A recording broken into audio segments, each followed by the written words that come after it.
I can still smell the oil, that sharp, metallic tang that clung to his hands for 20 years. My husband's garage was his church, that car, his altar.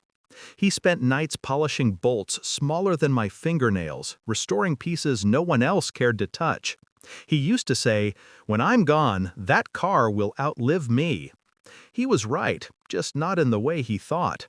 When he died last year, I couldn't step inside that garage for months. It felt sacred. Every wrench, every rag, every grease stain was part of him. So when I finally opened the door and found it empty, completely stripped bare, I couldn't breathe. No Mustang, no tools, no trace. I remember calling out for my son, my voice already trembling.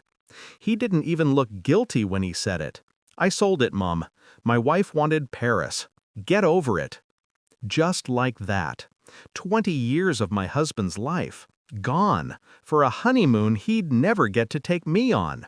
I wanted to scream. Instead, I nodded. And that's when something in me changed. People assume grief makes you fragile, but grief, when paired with betrayal, becomes a blade. Cold, precise. I stopped crying that night, started calculating instead. You see, my son inherited my husband's arrogance, but not his discipline. He thought I'd crumble quietly, like some sentimental widow. But I'd been married to a man who could rebuild an engine blindfolded. I knew what patience meant. So I waited. I asked nothing, said nothing. Let him think I was broken. 3 weeks later, the phone rang. "Ma'am," a man's voice said, "this is Greg from Westline Auto.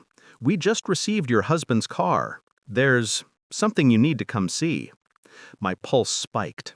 I drove there in silence, every mile tightening my chest. The Mustang sat under fluorescent light, gleaming, perfect. But the dealer's face was pale. He pointed to the glove compartment. "Your husband left something inside." Inside was a small, sealed envelope with my name. The paper had yellowed slightly. His handwriting was steady, familiar. "If you're reading this, something's happened to me." My hands shook as I unfolded the note. "You always said I loved that car more than you. Maybe you were right. But I built it for you, Helen. Everything that matters is inside it." Below the letter was a key, not a car key, a safety deposit key.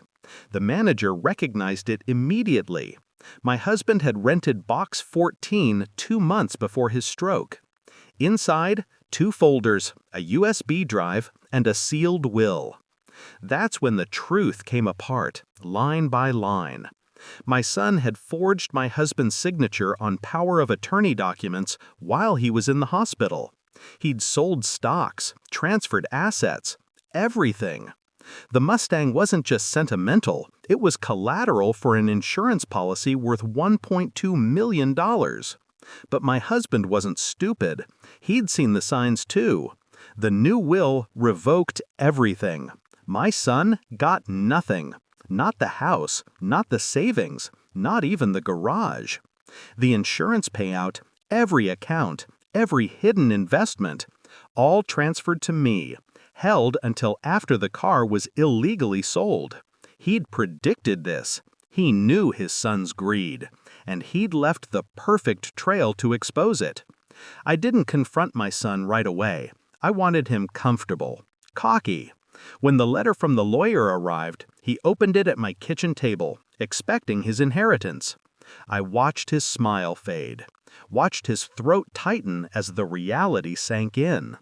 His wife asked what it meant. He couldn't answer. He just stared at me.